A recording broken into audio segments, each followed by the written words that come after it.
Bonjour à tous. Continuons notre chemin dans le tube digestif de l'enfant polyhandicapé. Je vous parle aujourd'hui du reflux gastro-œsophagien. C'est quoi? Sous ce terme compliqué, c'est de définir le retour du contenu de l'estomac vers l'œsophage. Ce n'est pas normal. Il existe en effet une valve à sens unique à la jonction entre l'œsophage et l'estomac qui doit normalement empêcher ce retour. Chez le nourrisson, il est fréquent que cette valve ne soit pas encore assez efficace. Cela viendra avec le temps, mais en attendant, il régurgite fréquemment son lait. Ce défaut d'étanchéité persiste parfois à l'âge adulte. La littérature médicale parle de 6 à 10% d'adultes. Chez l'enfant présentant des troubles neurologiques, le reflux gastro-œsophagien est très fréquent et persiste avec la croissance. Pourquoi cela est-il mauvais? La remontée des aliments imprégnés d'un suc gastrique très acide est très péjorative pour de nombreuses raisons. Premièrement, elle provoque des blessures du bas œsophage responsables d'une sensation de brûlure douloureuse qui entraîne un inconfort permanent pour l'enfant et parfois des saignements.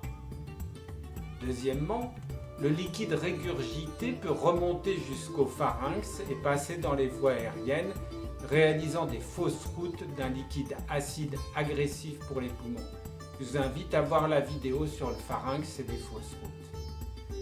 Troisièmement, les régurgitations acides peuvent entraîner des infections de la gorge et du nez.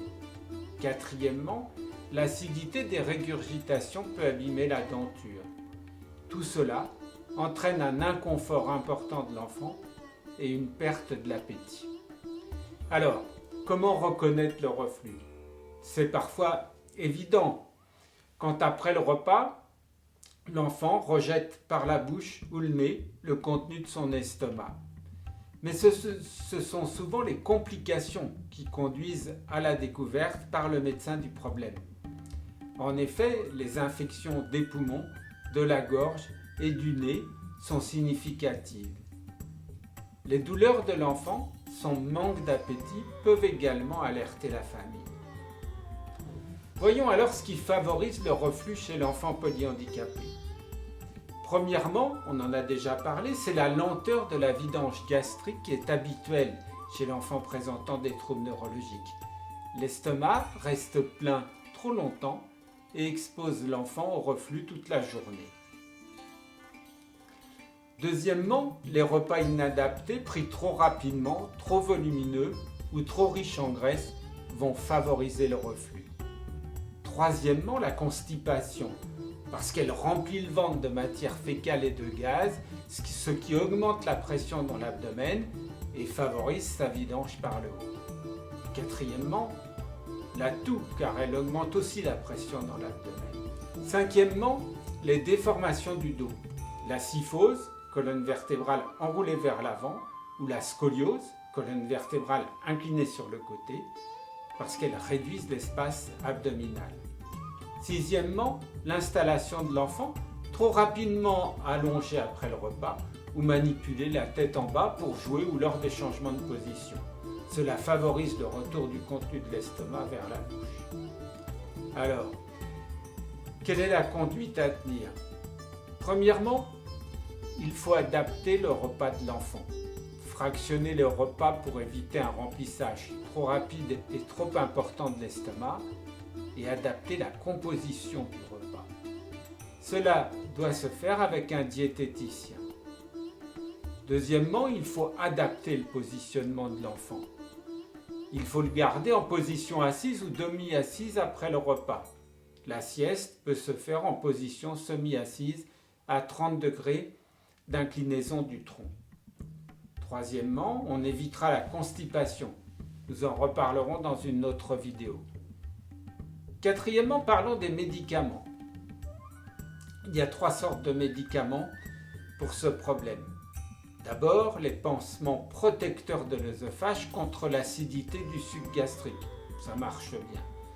Deuxièmement, les médicaments qui diminuent l'acidité du contenu gastrique ce qui retire malheureusement de l'efficacité à l'estomac. Et troisièmement, les médicaments qui accélèrent la vidange de l'estomac, ce qui ne marche pas très bien chez l'enfant polyhandicapé. Comme le traitement médical reste souvent insuffisant et que la vie de l'enfant peut être en danger, il faut parfois avoir recours à la chirurgie. Donc cinquièmement, la chirurgie du reflux. On en a déjà parlé dans la vidéo sur les fausses routes à propos de la gastrostomie. Je vais donc redire. La chirurgie consiste à refaire la valve située à la jonction entre l'œsophage et l'estomac. C'est une intervention qui n'est pas sans risque, même si à présent, elle se fait sans ouvrir le ventre grâce à ce qu'on appelle la cœlioscopie. En conclusion, il faut retenir le reflux gastro-œsophagien est fréquent chez l'enfant polyhandicapé. Il peut se manifester par des complications infectieuses et des troubles respiratoires. Il est très inconfortable et douloureux pour l'enfant. Et enfin, sa mise en évidence et son traitement nécessitent un partenariat entre les parents, le médecin et les soignants. Voilà, à bientôt.